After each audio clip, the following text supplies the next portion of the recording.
The big beautiful bill. Interesting name for a tax bill. I have researched the 5 most researched topics. People like you who are interested in understanding the most important aspects that pertains to them. I chose today 5 topics that I want to tell you about and I want to explain to you from my perspective, my experience as a CPA.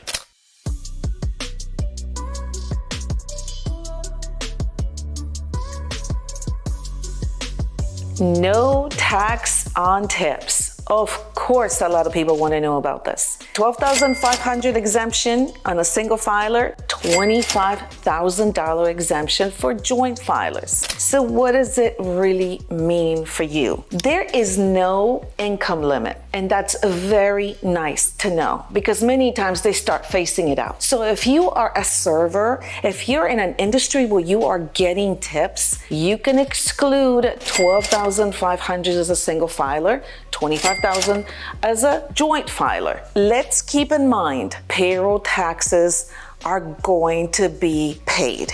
The employer will have to pay their portion of payroll taxes and you will have to pay the portion of your payroll taxes, which is Social Security and Medicare.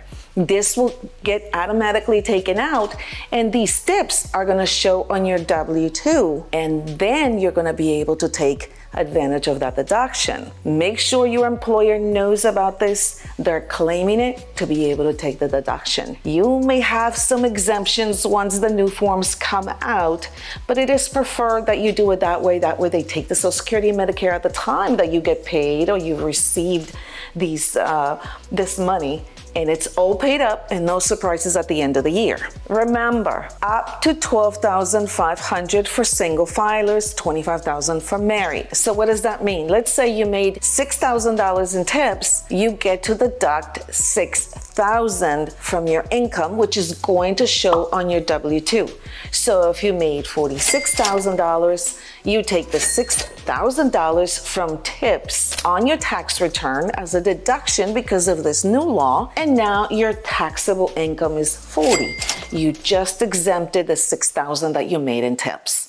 If you receive this money in cash, what you're going to do is, I'm sure that there's going to be a special form at the end of the year that is going to make you fill out this information. If you received cash, obviously sometimes it's not easy to follow it, but you will have to, more than likely, pay Social Security and Medicare taxes on that. So the exemption will be as good. I don't know all the details on what they're going to do with cash, but it's best to have it on the W-2 because then the employer will pay that portion of Social Security and Medicare as if it was a normal pay from payroll.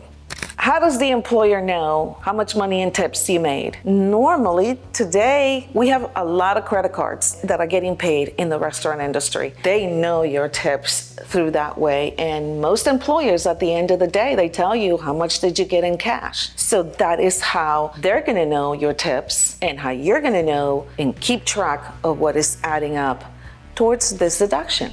Number 2, interest on a car loan now is deductible. This is really wonderful to have back many, many moons ago. Interest on a car loan actually was deductible, but it's now that we have it back, we do have changes. You can deduct the interest on a car loan on your Schedule A if the car was built in the United States. We will have to research every car, make sure it meets the standards to be able to have the deduction.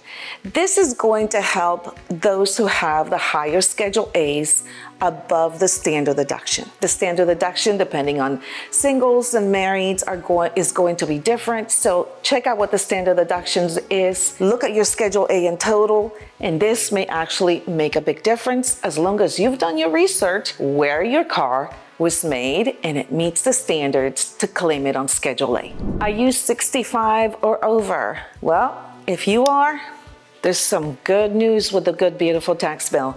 You're getting an additional $6,000, and that's additional. I don't know how they're going to format it on the tax return, maybe just based on age, it automatically calculates, or create a separate form, but you will get an additional $6,000 as a standard deduction. And what that means is that if last year maybe you paid just a little bit of tax because you had that $4,000 over, this year that additional standard deduction is going to wipe out your your income and you may not even have to file a tax return. Do remember to do the numbers first before you just assume that you don't have to file a tax return because last year you were so close. Make sure the standard deduction wipes out all your income to be sure that you do not have to file and/or how much it really lowers your tax at the end of the year. So let me give you an example of how this is going to work. You are a single taxpayer over 65. You made $36,000. Your standard deduction is $15,750 for 2025. You are going to take the standard deduction, which is $15,750, and then you're also going to take the $6,000 deduction because of your age in this new bill. So now the new total is what really comes out to be your taxable income. You have eliminated $6,000 from paying taxes on. Number 4, the SALT deduction has increased to $40,000. And what does that mean, the SALT deduction? It is the state and income taxes that you pay to the states. State income tax, property tax. It was limited to $10,000 since 2018. I saw many people, especially people who live in different states, who have seriously high property taxes, many cases $15,000, $20,000, and they were only, and sometimes even more.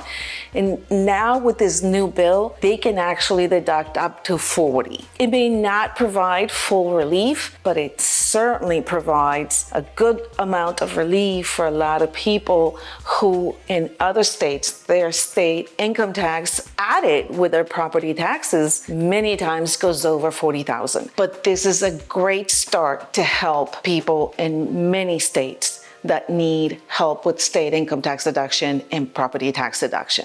Remember, this deduction is normally taken on Schedule A. When you are itemizing, it is not going to apply to everybody because not everybody has income tax, state income tax, not everybody has a home or real estate taxes that are needed to be paid, and/or you may just qualify for the standard deduction, not need additional deductions.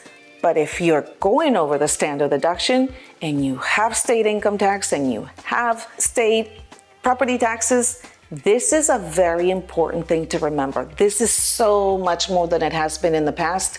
I have seen several clients over the years in other states that have really suffered when this change took place in 2018. So it's nice to see it coming back and making it easier on people who are paying these high state income taxes and property taxes.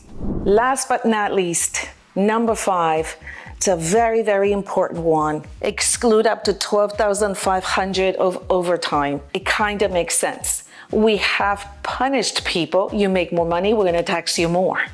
So this makes so much sense to have and to help people that are working over, that are sacrificing their life, working overtime, and they're taxed. Now they're going to get an exemption. It's not huge, but it's great because overtime, especially if someone's getting paid time and a half, it's going to add up quickly. So taxing them actually deters people from working.